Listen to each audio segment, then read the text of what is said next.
What was the difference? A few palpable examples of talking to the educated idiots who are in this small, sequestered world looking at the universe through a straw versus talking to open-minded people. Well, it's interesting. The more that I've traveled this journey, of course, the more subjects I've realized you've got to get some kind of understanding of to appreciate how all the pieces fit. And one area is the way the brain works. There are two sides to the brain, two hemispheres of the brain. The right brain is the creative. It's the out there. It can see connections. It can think in a different way, in a maverick way, in an off-the-cuff way, with imagination. And then you've got the left brain, which we need, which is about language. It's about seeing everything as a part. It's about seeing structure and all the rest of it. And, of course, when you analyze the system of what we bravely call education, it creates left brain prisoners. To progress within the system, you have to go to school. You have to take information into the left brain overwhelmingly because it's all about mathematics and language. That's the German-Prussian model of 200 years ago. The modern education model based on that was about keeping you only in the left brain, where it's basically regurgitation. Yes, exactly. And so if you analyze the system, you go through school, and if you're very good at taking in left brain information, holding it, and then regurgitating it out on an exam paper, then you progress into university and what have you, and you do the same again at a higher level.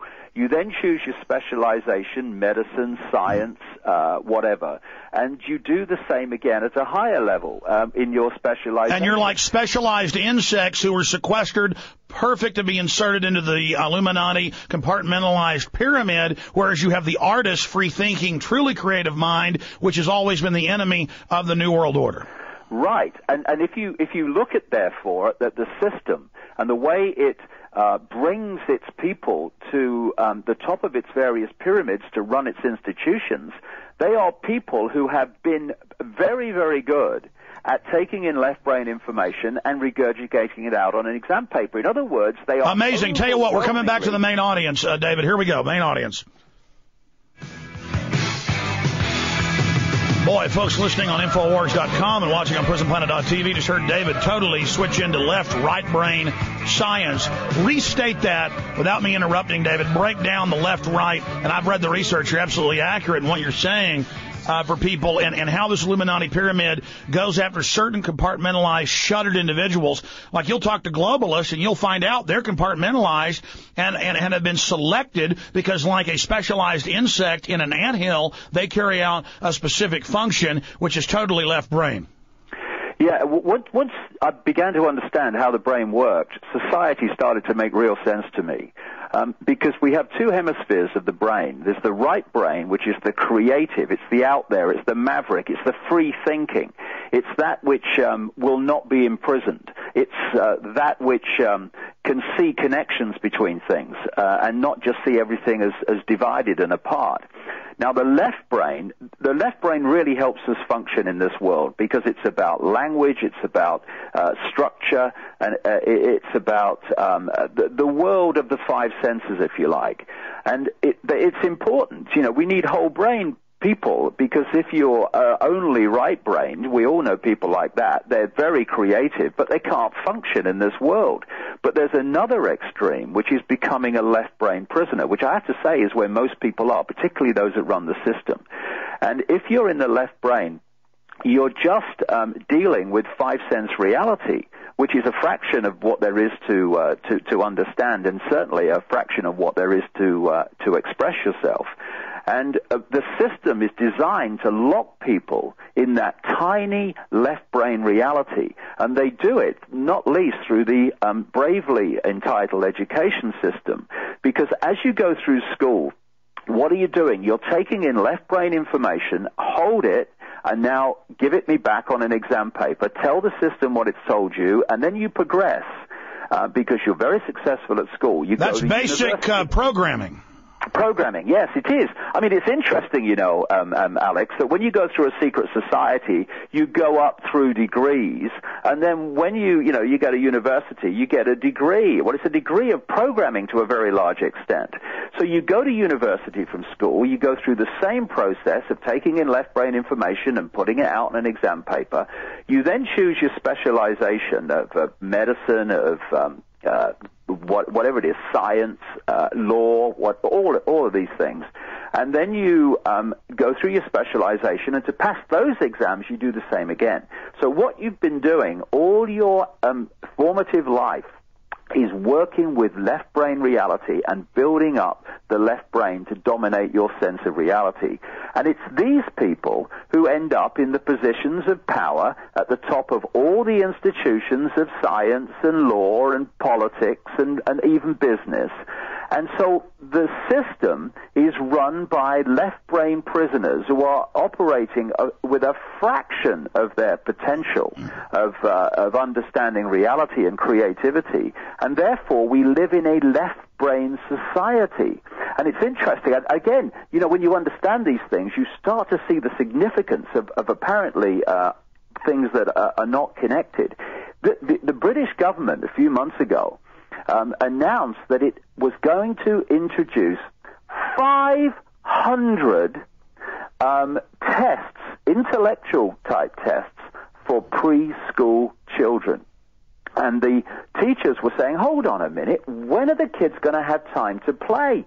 They don't want them to play, because play is an ad-lib, imaginative right brain thing. Here in the U.S., I don't know about England, they have banned dodgeball. Then it was play. Then it was tag. Now they're just getting rid of recess. And again, they want to keep you in that left brain, as the Prussians discovered over 100 years ago.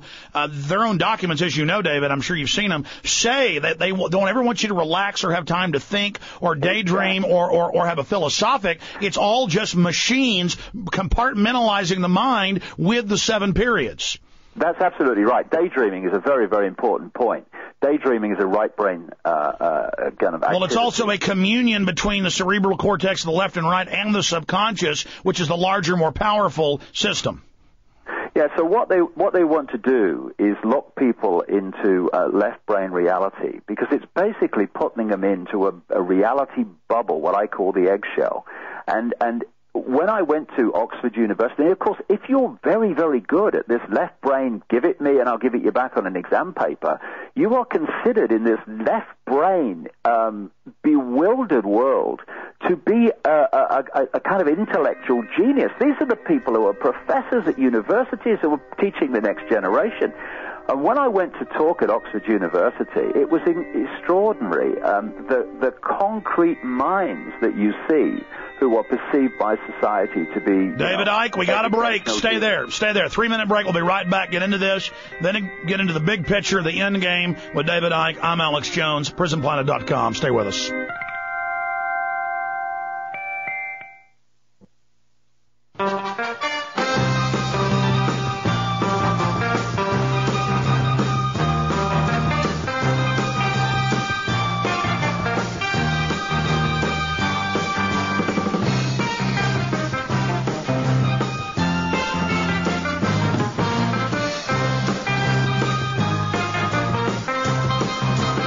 DavidIcke.com. Just Google his name.